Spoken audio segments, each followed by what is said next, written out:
In an earlier video, I talked about the importance of patience, kindness, and tolerance in the aftermath of a difficult conversation. But why is that even necessary? Let's talk about what's going on. I'm Dawn, and this is Have That Talk. Now, after a conversation that's been difficult, there've been tears, you've been upset, the other person is upset, you still have to work with one another. But the awkwardness, the tension is still there. You thought the conversation would fix things, but why is it still hanging over you?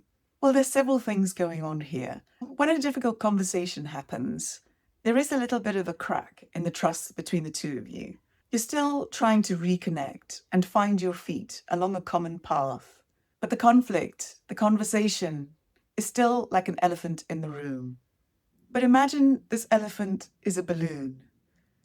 It was filled with air, it was tense and just about to burst, but you had the conversation and that created an opening. And slowly, over time, this balloon is deflating. It's becoming less important. It's taking up less space. And hopefully, that's what's happening to the tension and the awkwardness between you. Give it time. The other thing that might be going on is that the person on the receiving end of that conversation, of that feedback, might feel under scrutiny, as if you're watching them, keeping an eye on them. And while that may be the case, and it may be justified, don't make them feel as if they're under your microscope. Be tolerant, be generous. Don't jump at their throats at every single transgression, but instead give them a chance to try things out, to experiment and sometimes stumble and fall as they seek to change their behaviour or to change the process.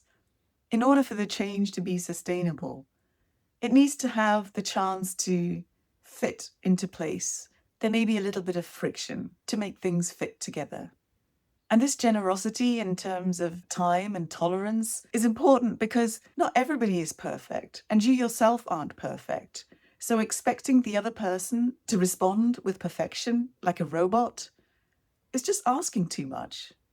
And if you're on the receiving end, you will feel that pressure. You will feel scrutinized. It won't feel fair. You'll feel as though your wings have been clipped. Your autonomy is being restricted.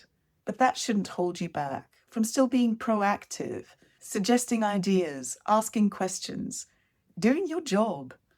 Because your wings will grow back, not by hiding or shrinking or being afraid, but by expanding them, spreading them out, exercising them. That's what will help you grow. That's what will help you thrive after you have that talk. Okay? I'll see you next time.